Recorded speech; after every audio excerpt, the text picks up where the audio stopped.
Roots நேயர்களுக்கு வணக்கம். அடுத்த அடி விஜய்க்கு பயங்கரமா விழுந்திருக்குது அப்படின்னு சொல்லலாம். ஏன்னா இந்திய பீட்டா அமைப்பு விஜய்க்கு ஒரு அதிரடியான கடிதத்தை ஒண்ணு அனுப்பியிருக்கிறாங்க.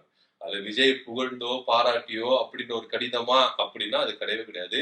எப்படிப்பா நீங்க விலங்குகளை யூஸ் பண்ணிக்கலாம் உங்க சுயலாபத்துக்காக அப்படின்னு சொல்லியிருக்காங்க. புறா என்ன உங்க கட்சி தொண்டரா? அவங்க இந்த புறாவுக்கு ரெக்கையில பெயிண்ட் அடிச்செல்லாம் விட்டு பறக்க விட்டுருக்கீங்க.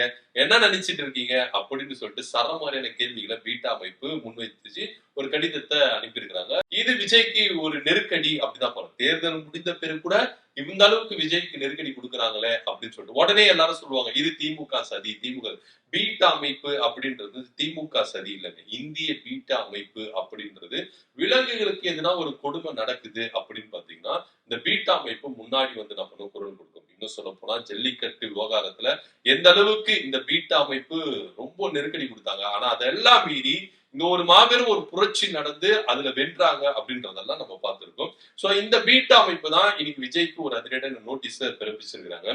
புறாவுக்கு எதுக்கு நீங்க உங்க கட்சி கலர் கூடிய அந்த புறாவுக்கு நீங்க பெயிண்ட் அடிச்சீங்க? அந்த புறா என்ன உங்க கட்சி தொண்டரா?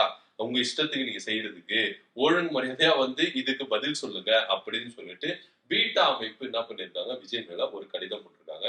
சோ விஜய்க்கு கூடுதலா இது ஒரு சில நெருக்கடிகளை கொடுக்கும் அப்படின்னு சொல்லி பார்க்க வேண்டிய ஒரு விஷயம் இருக்கு. ஆல்ரெடி விஜய் மேல ஏகப்பட்ட வழக்கு போயிட்டு இருக்கு. இந்த பிரச்சாரங்கள்லயே அவர் தேர்தல் விதிமுறைகளை மீறிட்டாரு அப்படின்ற ஒரு வழக்கு, அதுக்கு முன்னாடி சிபிஐ வழக்கு, அதுக்கு முன்னாடி வருமான வரித்துறை வழக்கு, அதுக்கப்புறம் பாத்தீங்கன்னா இப்ப இந்த பீட்டா அமைப்பு வழக்கு, நிறைய வழக்கு அவர் மேல போயிட்டு இருக்கு. இது விஜய்க்கு ஒரு நெருக்கடி அப்படின்னு பார்க்க வேண்டிய ஒரு விஷயமா இருக்குது. இதை பத்தியோட கருத்து என்ன அப்படின்னு கமெண்ட் பண்ணுங்க. நன்றி.